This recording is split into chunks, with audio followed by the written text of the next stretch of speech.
कोणताही गुन्हा न केलेल्या एका युवकाला फाशीची शिक्षा सुनावली गेली होती. सर्व दरवाजे बंद झाले होते. वेळ जवळ येत चालली होती. पण मग एक माणूस पुढे आला, ज्याचं नाव आजही इतिहासात सोनेरी अक्षरांनी कोरलेलं आहे. आज आपण एक अशी घटना ऐकणार आहोत की डॉक्टर बाबासाहेब आंबेडकर यांनी काय केलं की एक फाशी थांबली. पाहूया त्या महामानवाची जिवंत न्याययात्रा, जी ऐकल्यानंतर तुम्हीही विचार कराल की एखादा व्यक्ती आपल्या बुद्धिमत्तेचा वापर कशा पद्धतीने करू शकतो. हा फक्त इतिहास नाही, हे आहे एक जिवंत आदर्श उदाहरण. जेव्हा डॉक्टर बाबासाहेब आंबेडकर पहिल्यांदा लंडनहून बॅरिस्टर होऊन भारतामध्ये परत आले, त्यांनी जेव्हा कोर्टामध्ये पहिले पाऊल ठेवले, तेव्हा तेथे उपस्थित असलेल्या सर्वांनीच त्यांना ओळखले की ही व्यक्ती तीच आहे जी अस्पृश्य समाजाची आहे आणि आज काळा कोट घालून ते कोर्टात आलेले आहेत. बाबासाहेब आज जाऊन आपला कोट शोधू लागले. पण बरंच शोधल्यावरती देखील त्यांना त्यांची बसण्याची जागा मिळाली नाही. तेव्हा तेथील एक वकील त्यांना म्हणाला, तू तर बॅरिस्टर बनून आलेला आहेस, तुला कोर्टामध्ये बसण्याची काय गरज आहे? तू बाहेर जरी आपला टेबल लावलास तरी तुझं काम होऊन जाईल. बाबासाहेबांनी त्याच्याकडे पाहिलं आणि स्मितहास्य केलं. तुमचं म्हणणं बरोबर आहे, असं म्हणत ते एका कोपऱ्यात गेले. त्यांनी तेथील जागा साफ केली आणि तिथे ते बसले. त्यावेळी डॉक्टर बाबासाहेब आंबेडकरांकडे मोठ्या केसेस येत नसत. ते एक अस्पृश्य समाजाचे बॅरिस्टर म्हणून लोक त्यांच्याकडे केसेस देत नसत. काही लहान सहान केसेसमधनं त्यांचा उदरनिर्वाह होत होता. हळूहळू नंतर बाबासाहेबांची वकील म्हणून कीर्ती सर्वत्र पसरू लागली. एक केस बाबासाहेबांनी अशी लढली की ज्याच्यामुळे कोर्टाने शिक्षा देताना आपल्या शब्दांचा केलेला उपयोग ग्राह्य धरला गेला नाही. इथे बाबासाहेबांची बुद्धिमत्ता अशा प्रकारे कामी आली की ज्यामुळे एका निर्दोष व्यक्तीची फाशीच्या शिक्षेपासून मुक्ती झाली होती. दक्षिण सोलापूर येथे 1936मध्ये शिवप्पा पुंडलिक पाटील या मराठा समाजाच्या तरुणावर खुनाचा आरोप होता. शिवप्पा पाटील हे गावचे पाटीलकी सांभाळायचे. त्या परिसरात त्यांना मोठा मान होता. पण एकदा त्यांच्या शेतात एक मृतदेह सापडला आणि त्या कारणावरनं पोलिसांनी त्यांना विना चौकशी अटक करून तुरुंगात डांबलं. ब्रिटिश सत्र न्यायालयानं त्यांना फाशीची सजा सोटवली. आपल्या मुलाला विनाकारण फाशीची सजा देण्यात आली. हा अन्याय आहे, मला न्याय पाहिजे, असे बोलत पुंडलिक पाटील न्यायालयात रडायला लागले. कारण शिवाप्पाची बायको ही नुकतीच बाळंत झाली होती आणि शिवाप्पाचा मुलगा हा फक्त 11 महिन्यांचा होता. त्या मुलाला शिवाप्पानं सुद्धा बघितलं नव्हतं. फक्त त्याला जेलमध्ये सांगण्यात आलं होतं, तुझ्या पत्नीला मुलगा झाला आहे. शिवाप्पाचा बाप हा गावचा पाटील होता. पैसा संपत्ती खूप होती. मान सन्मान उठ बस वगैरे गावात चांगली होती. त्यामुळे पुंडलिक सिद्धप्पा पाटील शिवाप्पाचे वडील यांनी चांगल्यातला चांगला वकील करण्याचे ठरवले आणि आपल्या मुलाची फाशीची शिक्षा रद्द करायची. यासाठी पुंडलिक पाटील पाहिजे तेवढा पैसा खर्च करण्यास आणि लावण्यास तयार होते. त्यासाठी चांगल्यातला चांगला वकील शोधण्यासाठी गावोगाव शहरोशहर फिरत होते.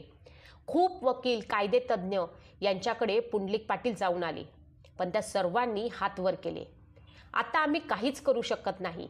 न्यायालयाचा आदेश हा अंतिम असतो. तुमच्या मुलाला फाशी होणार आणि त्यातून त्याला साक्षात देव जरी आले तरी ते सुद्धा त्याला वाचवू शकत नाहीत, असे सर्व नामवंत कायदेतज्ञ बोलत होते. यात तर एक ब्रिटिश कायदेतज्ञ आणि त्यावेळेसचे सुप्रसिद्ध वकील हेनरी यांनी सुद्धा हार मानली होती.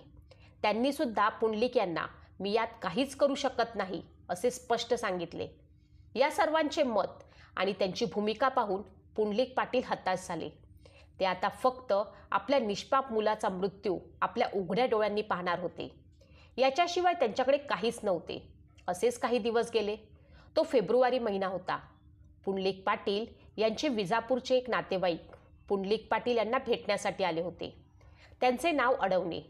ते विजापूरमध्ये एक समाजसुधारक म्हणून कार्य करत होते. त्यांना पुंडलिक पाटील यांनी सर्व माहिती दिली. माझा मुलगा निर्दोष आहे, त्यानं कोणताही गुन्हा केलेला नाही, पण सरकार खरा आरोपी सोडून एका निष्पाप मुलाला फासावर देत आहे. मला न्याय पाहिजे. त्यांनी अडवणे यांना सर्व सांगितले.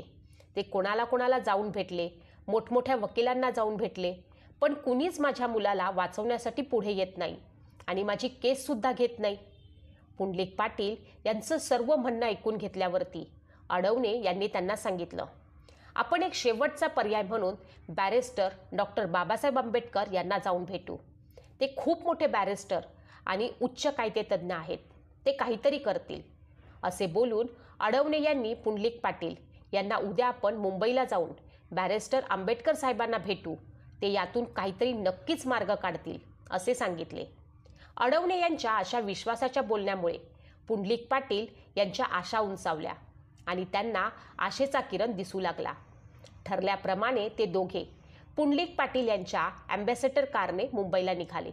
दुसऱ्या दिवशी ते डॉक्टर बाबासाहेब आंबेडकर यांना भेटण्यासाठी त्यांच्या बंगल्यावर गेले, पण डॉक्टर बाबासाहेब आंबेडकर त्यांना भेटले नाहीत. त्यावेळी डॉक्टर बाबासाहेब आंबेडकर हे त्यांच्या पनवेलच्या फार्म हाऊसवरती विश्रांतीसाठी गेले होते असे त्यांना समजले. ते तडक पनवेलच्या दिशेने निघाले. ते पनवेलमध्ये रात्री पोहोचले. त्यांनी डॉक्टर बाबासाहेब आंबेडकर यांची भेट घेतली.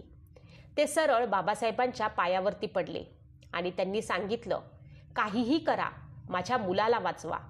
बाबासाहेबांनी मात्र त्यांना आदराने उठवले. त्यांना विचारले, मी तुमची काय मदत करू शकतो? तेव्हा शिवाप्पाच्या वडिलांनी आपली कर्मकहाणी थोडक्यात सांगितली. तेव्हा बाबासाहेब म्हणाले, तुम्ही एखाद्या मोठ्या वकिलाला जाऊन भेटा. मी एक अस्पृश्य समाजाचा वकील आहे. तेव्हा शिवाप्पाच्या वडिलांनी बाबासाहेबांकडे पाहिले आणि सांगितले, नाही, तुम्ही ही केस मला जिंकून देऊ शकता. तुम्ही माझ्या मुलाला वाचवू शकता. माझा मुलगा निर्दोष आहे. मी तुमच्या चेहऱ्याकडे पाहून सांगू शकतो, तुम्ही माझ्या मुलाला वाचवू शकता. तुम्ही माझी केस लढा. मी एक बाप आहे. मी माझ्या मुलाचं दुःख सहन करू शकतो. पण जेव्हा त्याच्या आईला हे कळेल की तिचा मुलगा या जगात नाही राहिला, तेव्हा तिचं दुःख कोण समजून घेणार? त्यावेळी माझ्या घरातून 2 अंत्ययात्रा निघतील, एक माझ्या मुलाची आणि एक त्याच्या आईची. माझ्याकडे एवढा पैसा आहे, माझा व्यापार आहे, मला एकुलता एक मुलगा आहे. कोण सांभाळेल हे सारं काही? आणि माझ्या मुलाची यात काही चूक नाही, तो निर्दोष आहे. बाबासाहेबांच्या मनाला शिवाप्पाच्या वडिलांचं एक वाक्य स्पर्शून गेलं, माझ्या मुलाच्या विरहानं त्याची आई देखील हे जग सोडेल. तेव्हा बाबासाहेब लहान असताना त्यांच्या आईने म्हणजेच भीमाईनं त्यांना सांगितलेली एक गोष्ट त्यांना आठवली. भीमा, कधी गरज पडली तर एखाद्या निर्दोष व्यक्तीचा जीव वाचवण्यासाठी, एखाद्या चांगल्या कामासाठी खोटं जरी बोलावं लागलं तरी कधी संकोच मानू नये, त्यांना मदत करावी. आणि बाबासाहेबांनी त्यांना सकाळी येऊन मला भेटा, मी बघतो तुमची काय केस आहे ती, असे सांगितले. डॉक्टर बाबासाहेब आंबेडकर यांच्या अशा बोलण्यामुळे पुंडलिक पाटील यांचा उत्साह वाढला. कारण आत्तापर्यंत ते ज्या ज्या कायदेतज्ञांना, नामवंत वकिलांना जाऊन भेटले होते, त्या सर्व वकिलांनी त्यांना सॉरी, आम्ही यात काही करू शकत नाही असे सांगितले होते.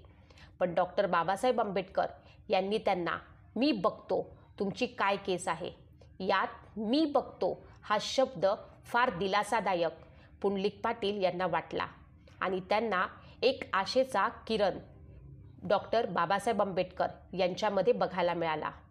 हे सर्व भाषांतर अडवणे करून दोघांना सांगत होते. का ते पुढे पाहू. अशाच माहितीपर व्हिडिओसाठी चॅनल सबस्क्राईब नक्की करा.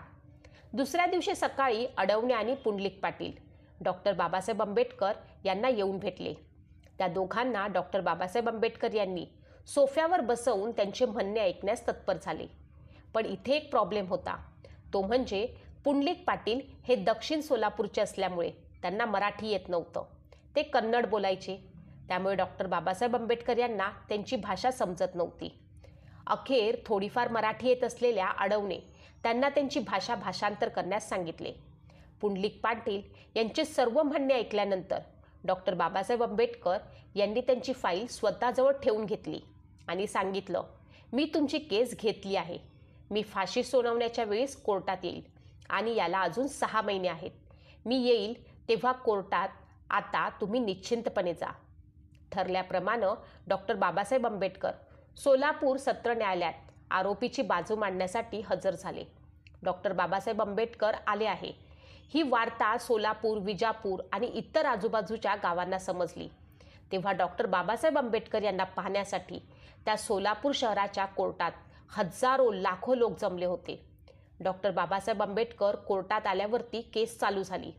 दोन्ही वकिलांचा युक्तिवाद झाल्यावरती सत्र न्यायालयाच्या न्यायाधीशानं पूर्व फाशीच्या शिक्षेवरती शिक्कामोर्तब करून आरोपीला फाशीची शिक्षा सुनावण्यात आली. न्यायाधीशानं डॉक्टर बाबासाहेब आंबेडकर यांना सांगितलं, आम्ही आरोपीला फाशीची शिक्षा सुनवत आहोत. तेव्हा डॉक्टर बाबासाहेब आंबेडकर इतकंच बोलले, ठीक आहे, मला मान्य आहे, आरोपीला फाशीची शिक्षा व्हायलाच पाहिजे, माझी काही हरकत नाही. कोण शिवप्पा पाटलांचे वडील मात्र खूप निराश झाले. ते मनातल्या मनात विचार करू लागले. वाटलं होतं की हा वकील माझ्या मुलाला निर्दोष म्हणून सोडवेल, पण या वकिलानं मात्र कोर्टामध्ये काहीही युक्तिवाद केलाच नाही. पुढे बाबासाहेब मात्र म्हणाले, पण माझी एक अट आहे, आरोपीला जेव्हा फाशी देण्यात येईल तेव्हा तुम्ही स्वतः आणि तुमचे न्यायालयीन मंडळ तिथे हजर असायला हवं. आता मी कुठलेही पेटिटेशन्स दाखल करत नाही. हे ऐकून शिवप्पा पाटलाचे वडील मात्र बाबासाहेबांना शिव्या देऊ लागले. ते म्हणू लागले, आंबेडकर, तुम्ही हे चांगलं केलं नाही. मी खूप आशेनं ही फाईल तुमच्याकडे सोपवली होती. मी तुमच्या चेहऱ्याचे तेज पाहून सांगितलं होतं की तुम्ही ही केस जिंकाल, पण तुम्ही मात्र काहीही केलं नाही. 1.5 महिना गेल्यावर डॉक्टर बाबासाहेब आंबेडकर पुन्हा एकदा सोलापूर कारागृहामध्ये हजर झाले. तिथे शिवप्पाला फाशी देणार होते. ठरल्याप्रमाणे आणि कायद्याच्या सचोटीत राहून न्यायालयीन कामकाज न्यायाधीशसुद्धा हजर झाले. आरोपीला फाशी देण्यासाठी सर्व तयारी झाली. आरोपीला फाशीच्या दिशेनं आणण्यात आलं. इकडे पुंडलिक पाटील डॉक्टर बाबासाहेब आंबेडकर यांच्याबद्दल जी सदर भावना होती त्यावरती खेद व्यक्त करत होते. अडवणेसुद्धा पाहत होते. डॉक्टर बाबासाहेब आंबेडकर यांनी याच्यातून काहीतरी पर्याय शोधून काढावा अशी प्रार्थना करत होते. पण डॉक्टर बाबासाहेब आंबेडकर तर स्वतः फाशी द्या, आरोपीला फाशीची शिक्षा झालीच पाहिजे असे स्पष्ट सांगत होते. हे असे कसे ख्यातनाम बॅरिस्टर, अशा अनेक शंका कुशंका त्या दोघांच्याही मनात प्रश्नांचं घर करत होत्या.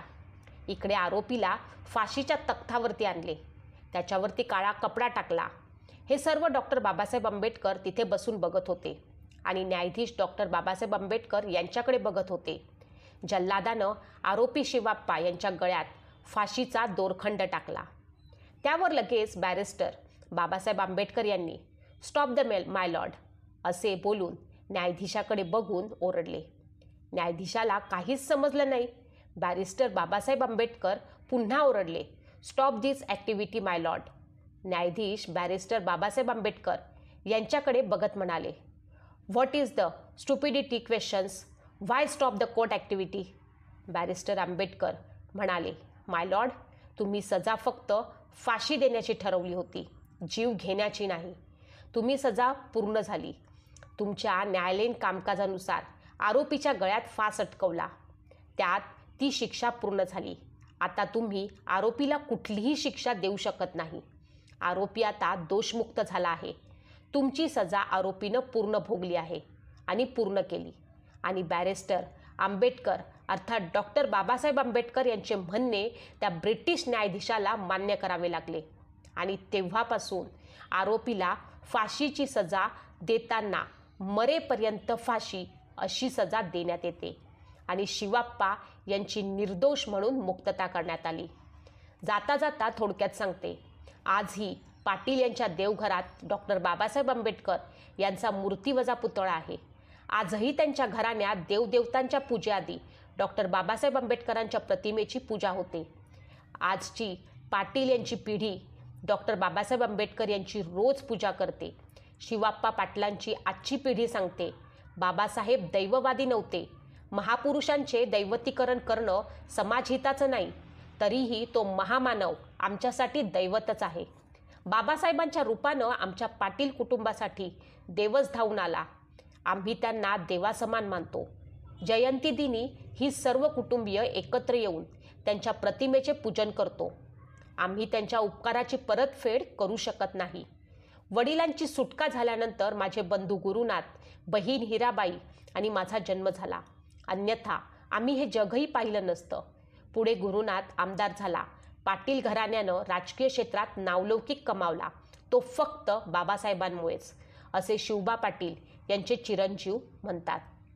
आपण डॉक्टर बाबासाहेब आंबेडकर यांच्याकडे जी ॲम्बॅसेडर कार बघतो ती पुंडलिक पाटील यांनी डॉक्टर बाबासाहेब आंबेडकर यांना त्यांच्या जन्मदिनाच्या दिनी भेट म्हणून दिली आणि पूर्ण गावात पुंडलिक पाटील यांनी सोलापूर शहरामध्ये डॉक्टर बाबासाहेब आंबेडकर यांचा फोटो हत्तीवर ठेवून पूर्ण सोलापुरामध्ये साखळ वाटली होती.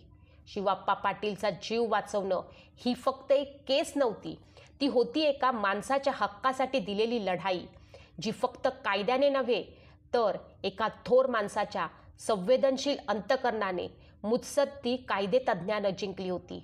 त्यांनी फक्त कायदेच लिहिले नाहीत, तर ते प्रत्यक्षात न्याय मिळवून देण्यासाठी झटले. डॉक्टर बाबासाहेब आंबेडकरांनी दाखवून दिलं की न्याय म्हणजे फक्त कायद्याचं अक्षर नाही, तर त्यामागचं माणुसकीचं तत्त्व आहे. त्यांच्या प्रत्येक कृतीत फक्त एकच संदेश होता, माणूस धर्माने नाही तर माणुसकीने मोठा होतो. ही गोष्ट आजही आपल्याला शिकवते की अन्यायाविरुद्ध बोलणं, लढणं आणि अंधारामध्ये दिवा होणं ही बाबासाहेबांना खरी श्रद्धांजली आहे. त्यांचा विचार चालू राहावा म्हणून आपली जबाबदारी आहे तो पुढे नेण्याची. बाबासाहेब तुमचे ऋण कधीही फिटणार नाहीत. जर तुम्हाला ही गोष्ट आवडली असेल तर नक्की लाईक, शेअर आणि सबस्क्राईब करा. अशाच प्रेरणादायक कथा आपण पुन्हा घेऊन येऊ. तोपर्यंत जय भीम.